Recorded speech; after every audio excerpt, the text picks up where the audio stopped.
Hello, ladies and gentlemen. This is the Grimflayer. I hope you're doing very, very well.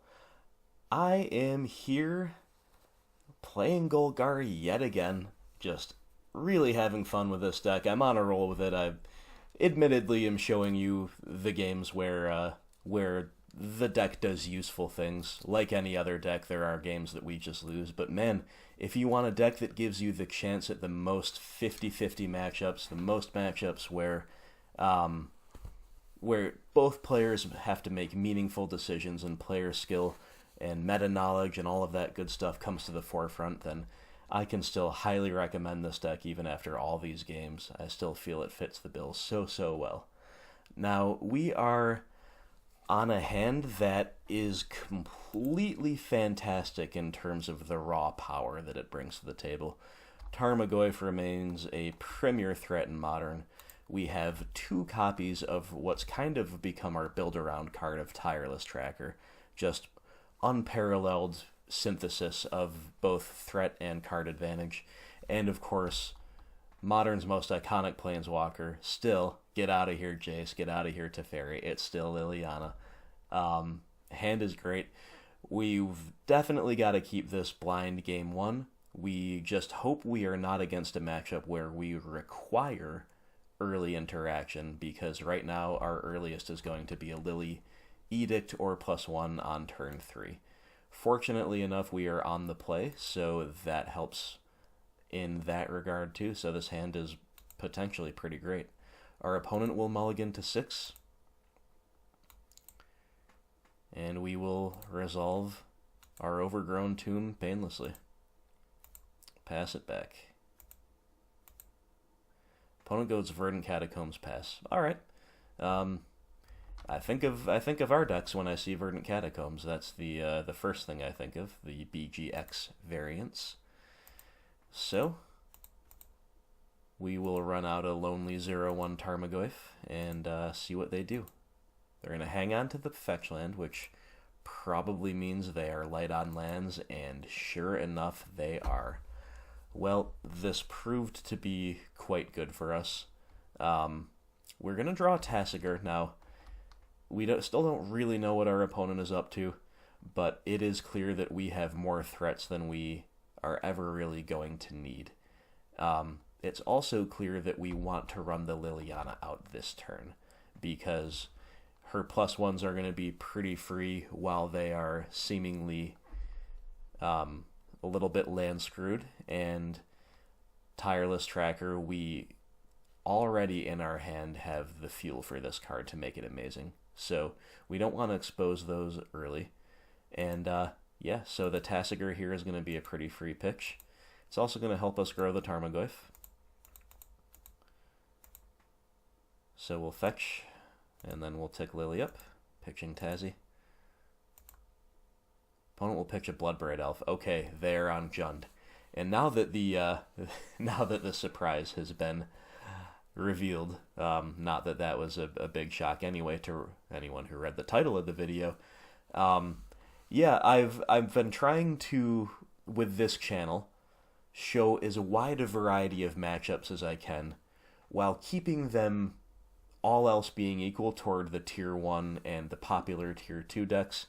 Now, I do show matches against some rogue decks if they're really cool gameplay. So this is the first time I've had a repeat of a match on this channel. I have a video up against Jund already from a few weeks ago, and now we're playing against Jund again.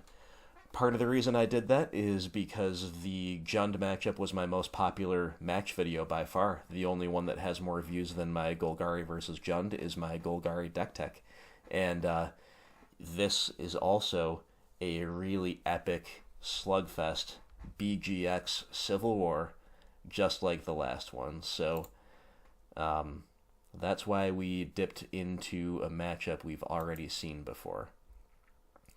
Alright, so our opponent is forced to crack the fetch to Fatal Push the Tarmogoyf. They wanted to hold that up because they wanted to not thin out their deck when they're low on lands. However, they did top deck a swamp, so they're not just totally land screwed. They did miss a turn, which is huge. Don't get me wrong, I'm not trying to downplay that, but they are back in the swing of things now. That said, the fact that we had a turn 3 Liliana, and now we get to cleanly edict this while having her edict available again next turn, that's just spectacular for us. So the fact that they did miss that land drop definitely works in our favor. Now, that said, keeping the one-lander is always risky on these mid-range decks. I have learned to just maul the one-landers, even if they look really, really good when it's a 7. Now, to be fair to our opponent, they did maul to 6, and then they kept the one-lander on 6. I am usually interested in doing that, so our opponent may be just getting a little unlucky, not much they could have done differently so far. And we get to fully punish them, not only, as I say, with the Liliana edict, leaving her at 2, but with a very clean 2 clues scooped up off the tireless tracker. We are so far ahead that there is no reason to mess around, bluffing a fatal push or something. They already know that we can kill whatever they play. So we're just going to make sure we don't get bolted in response to our fetch land activation or whatever, and go get an overgrown tomb, make a second clue, see what our opponent can have to come back from this, because they're going to need a lot. Now, okay, Assassin's Trophy potentially clears the way for some more creatures and gets rid of our repeated value from the Lily, but it also gives us another clue. Feels pretty good. And they fail to hit the third land drop. Yeah, this is pretty much game over. We're going to deploy the other tracker. We're going to deploy a Field of Ruin. We're going to deploy a Liliana the Last Hope. We're going to buy back a Tarmogoyf. And we have 5 draws on the field with some threats that are going to get really big really quick. So look at this board state. Look at this value on turn 5. Again, granted, the opponent missed a beat. They missed a land drop on turn 2. They were already, on the draw, so a little bit on the back foot as far as tempo is concerned. But man, here is an example of how we can just bury an interactive deck with all of our value. Again, 5 clues on turn 5, a Liliana they have to deal with. We've got the ability to generate another clue forcibly if we need to with a Field of Ruin. Any top deck in our entire deck is good from here on out. And of course the trackers are a very fast clock. So not much more to be said about that. Really, really good game. Now, normally, if you've seen my other videos, you will know that I will cut away to the sideboard. I'm not going to do that here because I've already done so in my previous video against Jund, and my beliefs in terms of what's good in the matchup and my sideboarding protocols have not appreciably changed since then. So in the links in the description below, I will not only link to my most recent deck tech for this archetype, but I will also link to my previous video against Jund. So if you want to see how we sideboarded, you can, go check that out there. But otherwise, let's move on to Game 2. Alright, my friends, we are here for Game 2 against Jund. Post side, we've basically taken out all of our discard effects and trimmed away at the edges of some other stuff to bring in a big pile of threats and answers that are of very high value in a BGX mirror. Now, we don't have any of them in our opener, we just have kind of a spread of lands and spells. Now, is this a keep? Yeah, I think it is. We really don't want to go down on resources if we can all help it in this matchup. So this hand's functional. We're going to keep it. It's got some stuff to like. It feels pretty medium overall, though. Definitely Tasigur and Assassin's Trophy do not number amongst our most efficient early game plays. That said, Scavenging Ooze is very good in the matchup, and depending on what we draw and what they do, we could end up in a pretty good spot still. So our opponent's going to fetch Shock Inquisition. Now, I think we were getting discarded against our other Jund opponent, and I'll repeat what I said in that video. Maybe they just don't have enough to bring in for the matchup where they have to leave in some discard, but I do not like leaving in discard in BGX mirrors. It's just such a bad top deck. And even when it's good, it's just kind of a 1-for-1. You're not usually taking an irreplaceable key component of the opponent's hand. You're just trading off. So those are just my thoughts. Maybe the opponent doesn't have enough to bring in, and maybe they just have a different opinion. Regardless, we're drawing a land, which is not very good. Hissing Quagmire and pass. Opponent will shock. Opponent will play a Dark Confidant. All right. We really wanted to draw an answer to that. We have not. So they are in a position now to kind of run away with the game as far as card advantage goes. The longer Confidant sticks around, the more true that becomes. So what do we do here? Well, we have a couple options. We can try to race them, or we can try to compete on a value axis. Like with them taking over the game with Bob, we'll try to take over the game with Skoos. The problem with trying to take over the game with Skoos is we don't have any interaction. We don't have any way to fill up the graveyard with creatures and make the Scavenging Ooze really good. And so the only way the graveyard gets full is if they kill our Skoos, basically. So as good as Scavenging Ooze is in the matchup, I think running out the Tarmogoyf here is better. It's more proactive. It's forcing the Bob to potentially be a liability. Also, if they do remove this, well then our Skoos has something to eat next turn. So I think that is our play. They're going to start getting value off of the Confidant, and they're going to reveal a Raging Ravine. Well, that's just pretty perfect for them. It's painless. It's very good in the matchup. Yep. And they are going to Dreadbore our Tarmogoyf. Get in for 2. Pretty good turn for them. All right. Liliana of the Veil. What a fantastic draw. We get to cleanly Edict the Bob. Now, we are still a little bit behind on cards because the Confidant drew something. If they can answer the Liliana without spending a card, that is. Now, they are Jund, so I'm fully expecting the Bloodbraid Elf here to put them not only back ahead on cards when it hastes attacks the Lily, but up on cards if it cascades into something. So as good as Liliana was there, it was one of our better draws. Being on the draw, yeah, there it is. This is where the Jund colors really shine, is when they're able to, wow, and then into a Dark Confidant.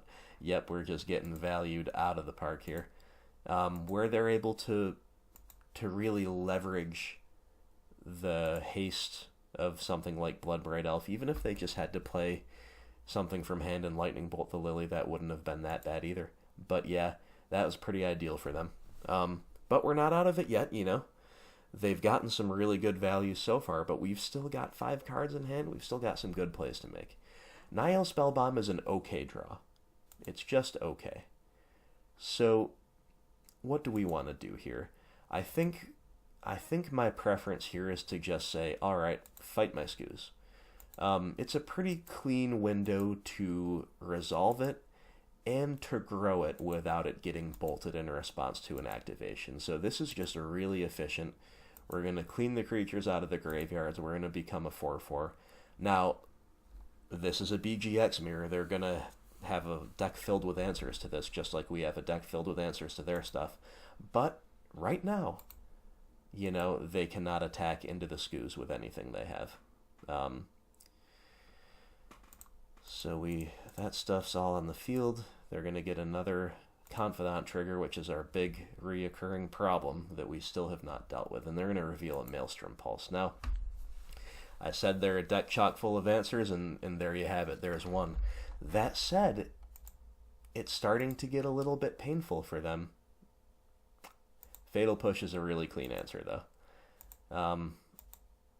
Their life total is starting to creep down a little bit, and if they had to maybe pulse our Skoos, then we might have some windows to do some interesting things, but they get to pass with a Pulse in hand, 4 mana up, 2 unknowns in hand. We draw Tarmogoyf. Tarmogoyf is actually a great draw here. So what do we do? We're going to run out the Tarmogoyf. It's a 5/6. The same reasons that Skoos was good there as a blocker, despite the fact that they might have answers, also applies to the Goyf. We know they have an answer, but we've just got to be proactive. Now, the most proactive and best thing to do here is the following. We're going to play the Tasigur. We could have played it painlessly. We could have just run out the tomb, tapped, and delved away our whole yard. Or we could have just played the tomb untapped like we did and run out the spell bomb. Instead, I think it is better to deploy the Tasigur, like so, leaving a Liliana of the Veil in the graveyard to keep their Tarmogoyf a respectable 4/5. This way, it's just they still might pulse it. They still might pulse the Tasigur. We're not making our Goyf just, that much easier to play around. I also do not expect them to have more discard. If they do, I don't think that's really particularly good. If we lose the spell bomb, oh well. We don't want to fire off the spell bomb anytime soon anyway, because their graveyard is what's keeping Tarmogoyf relevant at the moment. So for all those reasons, I sequence accordingly. I think that was the correct decision. Now, we're still getting buried under the Confidant value. And they get an Inquisition off the Confidant. We are just getting punished for not being able to handle this Bob, and the discard that they left in is proving quite useful. That said, if you look at their land spread, they only have one black source, and they just had to use it for Maelstrom Pulse. So yeah, they did end up pulsing the Tasigur. Makes sense, and now we're extra happy we left that Liliana around in our graveyard. And so they cannot fire off this Inquisition due to a lack of black mana. We're drawing lands, not very good at all. We really need an answer to this Confidant, but at least it's a Field of Ruin, at least it's got some utility. Now, the Confidant is still a liability in one way, in that it can be very painful. So we've got a big old 5/6 Tarmogoyf coming across. I think it's definitely correct to be proactive here. Force them to do something. They're going to throw the Bloodburied Elf in front of it. Alright. Still half suspicious for a Lightning Bolt here, but so far they haven't shown us one. Nile Spellbomb. Alright, here's a Bolt in response. Okay, fair enough. So, because they have already kind of spent their Bolt, we are pretty free because we're no longer trying to keep our Tarmogoyf relevant to crack our spell bomb, get another draw. Ah, man, we're just flooded. We're just flooded. Can't even play it this turn. So we've got a pass. We're holding up either Field of Ruin or Hissing Quagmire. We do have a lot of power still residing in our land base. But, yeah, looking pretty grim. They draw Tireless Tracker. Now, that's an incredible card in the matchup, obviously. I think the Confidant builds of Jund are mostly playing these in the sideboard, but of course builds vary.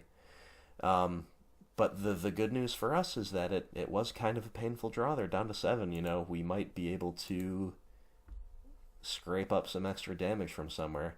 They're going to finally fire off that Inquisition they found last turn, and it's going to blank. This is why leaving in the discard is not very good. It's a good example of it, in my opinion. They're going to play the Tracker. They've got an untapped land for the clue. That's quite good for them, the fact that it happened to be a basic. And they get to come across with the Bob. So we don't want to kill the Bob. Our only, yes, we could find a exactly Tireless Tracker off the top player tree, top village, and start potentially out-competing them for value. But I think our most realistic win condition is getting across a couple points of damage with our manlands and hoping the Confidant triggers finish them off. So I have to take this from the Bob.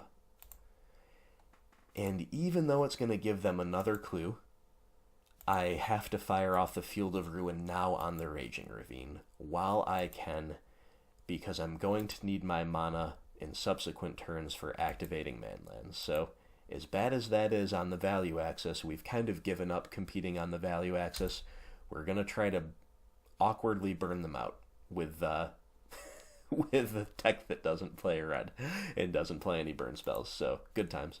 But Liliana is a draw that looks a lot better than it actually is because, again, we cannot edict because we don't want to get their Bob off the table. So we need to fire this up and try to get in for 2. See what they have, see what they do. They're going to take it. I kind of expected them to block there because they've gotten enough value out of the tracker, but maybe not. That's kind of a borderline call. We can't do anything cool here. We just have to run out the treetop village and pass. And they get to start going off with the tireless tracker. And they reveal a wooded foothills off Bob. So, yeah, not the high damage card we were hoping for. That is for certain. They get to make more clues. Crack a clue. Crack another clue. Draw the cards. They're going to Inquisition us again. They left in a ton of discard. There goes our Lily. She wasn't doing anything for us anyway. They get to crack in for 6. Alright. We need a good draw here. And it is yet another land. Well, we're just dead. We're going to fire up our lands just to make them block intelligently, I guess. Yeah, they've got the Assassin's Trophy. And we will scoop it up to that. They certainly had the answers. That said, feels pretty rough. We flooded out mid-game after some pretty good plays on both ends. You know, our Liliana on turn 3 was nice. Their Bloodbraid, which was able to cleanly answer her and cascade into a Dark Confidant who took over the game, was also pretty nice. Now, and our opponent's discard ended up being pretty nice, even though I think it's not correct to leave any in if you have enough cards to bring in, and maybe they don't. So yeah, that type of sequence that they showed us was always going to be a little rough to handle on the draw. That said, we just didn't have the spot removal we needed. We needed to be able to kill these Confidants, and we just couldn't. So we got buried by the Bob value. They did have a couple painful hits, so we were almost able to sneak enough damage across, but it was not to be. So let's go over to Game 3 and see if things treat us a little bit better on the play. Alright, my friends, we are here on the play, and our hand is the definition of awkward, right? So the obvious reason it's awkward is because we have really clunky lands. A lot of people who are playing this list, Jeff Hoagland is one of them.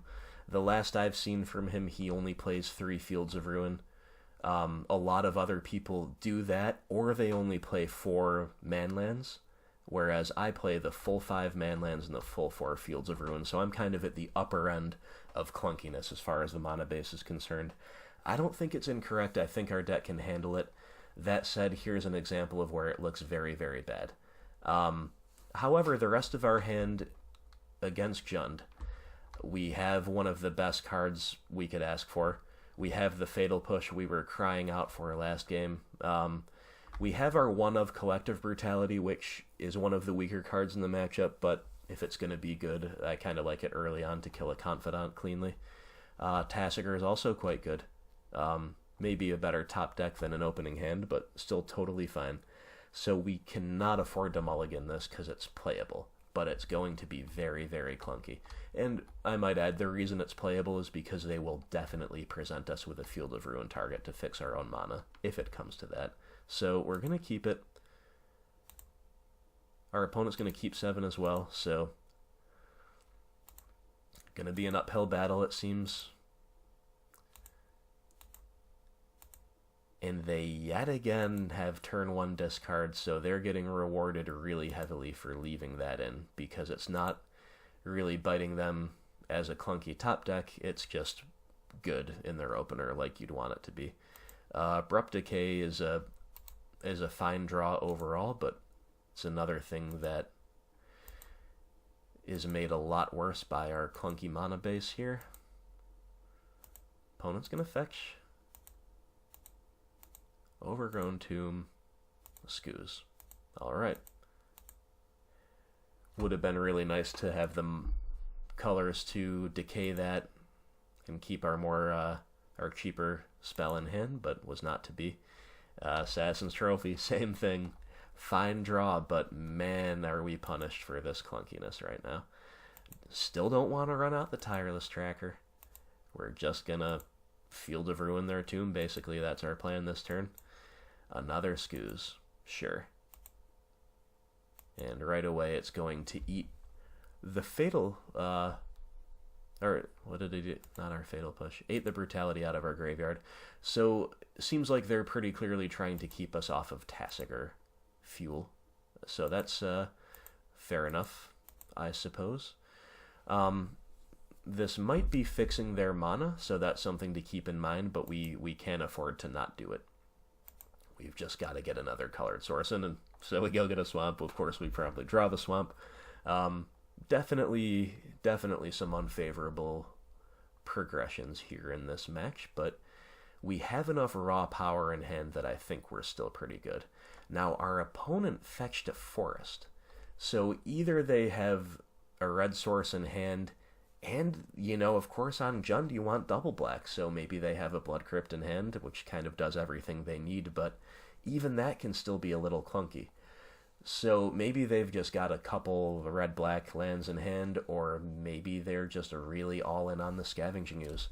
I think that would be a mistake to kind of make your land base worse to go all-in on the Scoos, personally, because it's a BGX mirror, and there should be piles upon piles of removal in both decks.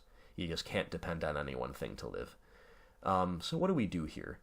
We do have the land and graveyard to go swamp Tasigur. Maybe that's worth considering just because they're trying to keep us off of that with Scoos. We also can finally kill the Scavenging Ooze. That said, you know me. I'm all about the Tireless Tracker, so even though we cannot get any value out of this land that we're going to follow it up with this turn, we're just going to play our tracker, make our clue.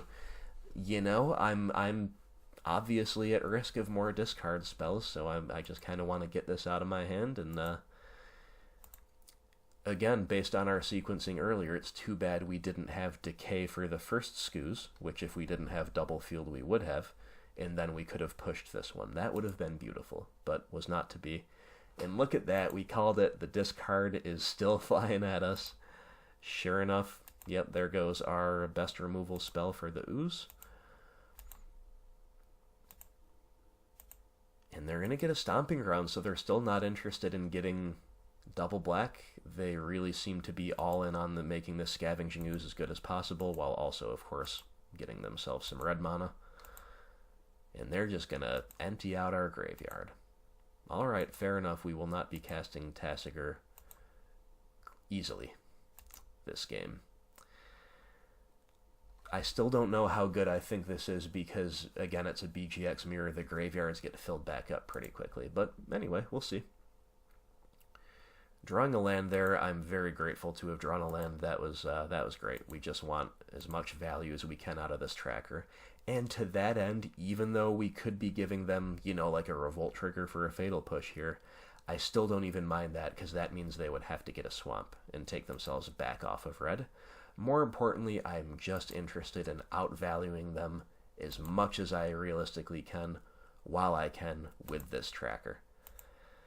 So now that I've gotten 3 clues and they've gotten a forest, like they're all in on the Ooze, that's what it looks like to me. I'm going to offer the trade here. And they don't take the trade. So they really, really want this Ooze around. So I might as well just crack a clue here, get an extra point of damage in. Their life total is not high. They're down to 8. Thoughtseize and a shock or two. It's taking its toll. So, yep, they're going to keep our graveyard clean. That's fair enough. We've drawn a Maelstrom Pulse, so our hand is still clunky, but the raw power level is still very, very high. Now they're going to play a Goblin Rabblemaster. Dragon Skull Summit into Goblin Rabblemaster. Now I really don't know what's going on. I've seen Summit in some Jund list as a one-of. I'm no Jund expert, so I don't know whether that's stock or not. You know, it might be kind of a free inclusion. Maybe it competes with Twilight Mire in that flex slot. I don't know. And Rabblemaster. Now, to me, this is a card that would come in against an uninteractive deck. And it used to be more common before Bloodbraid, before Trophy, when Jund was more of an answer-heavy deck. They even main decked some Rabblmasters as just like a really fast clock when they rip the hand apart and destroy the permanents. If the Rabblemaster is the only threat they need, it will end the game. So how and why it's in against me, I don't know. It might prove to be good, though. It does make a ton of bodies if I cannot answer it quickly. So, hey, fair enough. And they get in for a point. And we're drawing another land.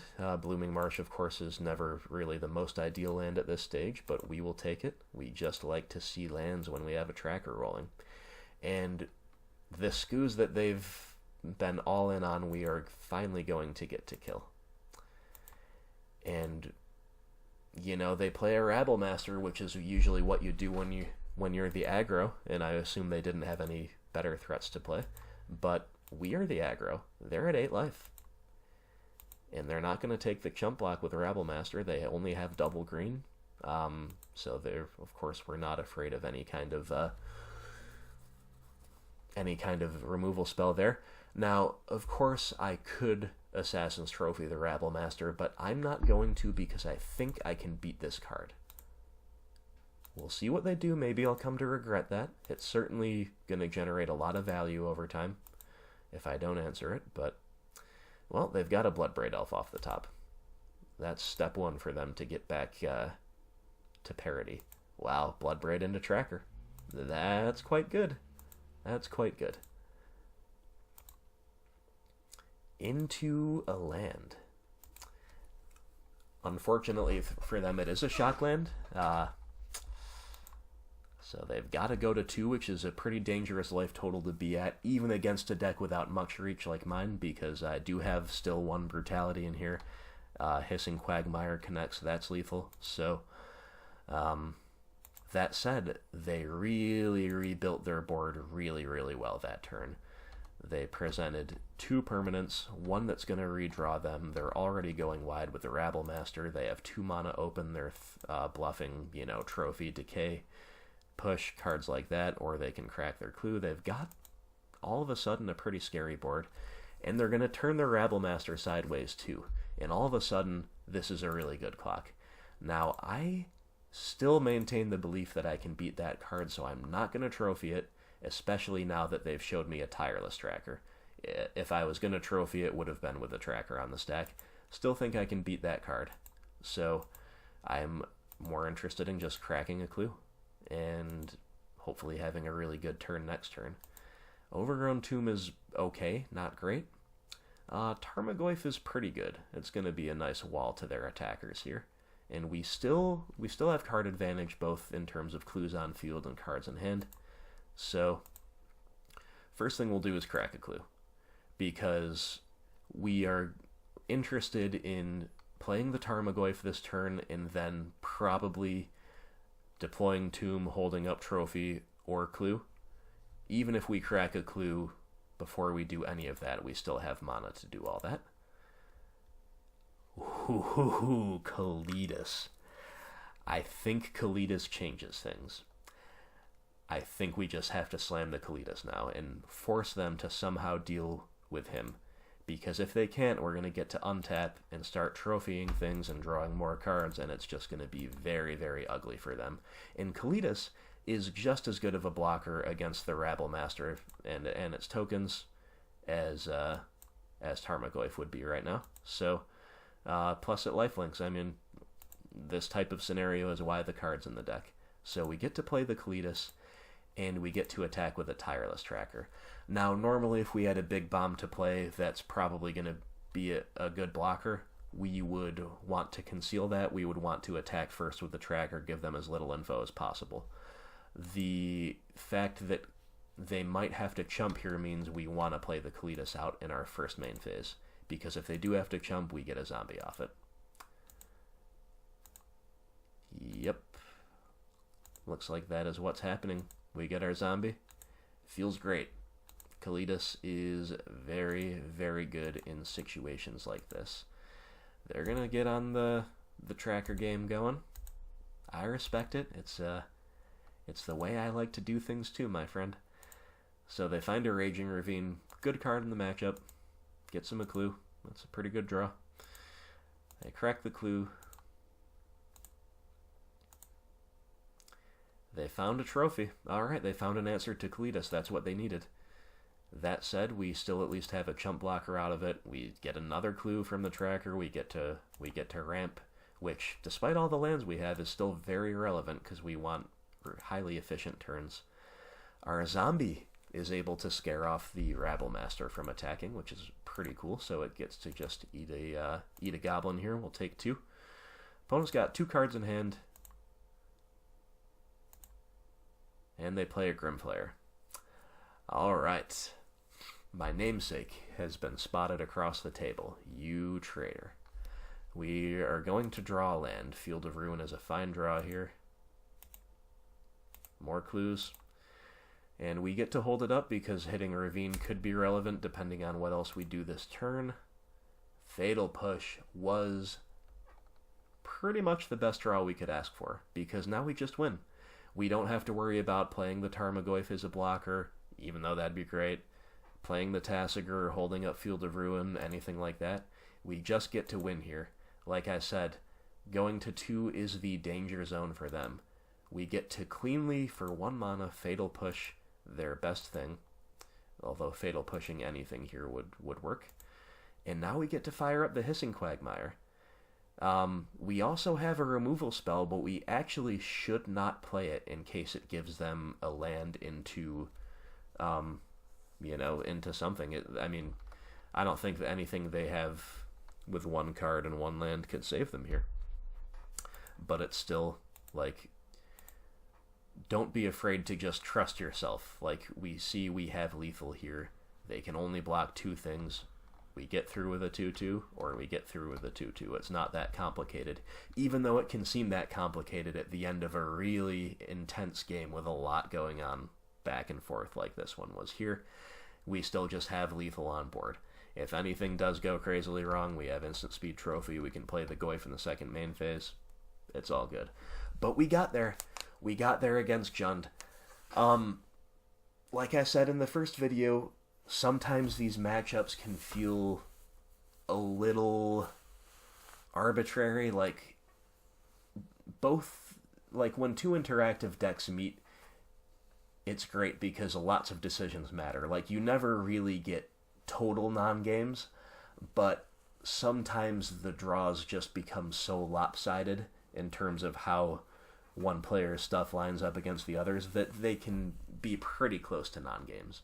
That said, sometimes they can feel like all that is good and righteous about Modern, where there's a lot of really unusual stuff going on, a lot of really important decisions upon which the match turns, and I think this was not, the most epic BGX mirror of all time or anything like that, but we saw a lot of really interesting stuff go down and a lot of really important decisions getting made, and all the little decisions adding up to the point where they snowball into overwhelming advantage. That's what these types of games are all about.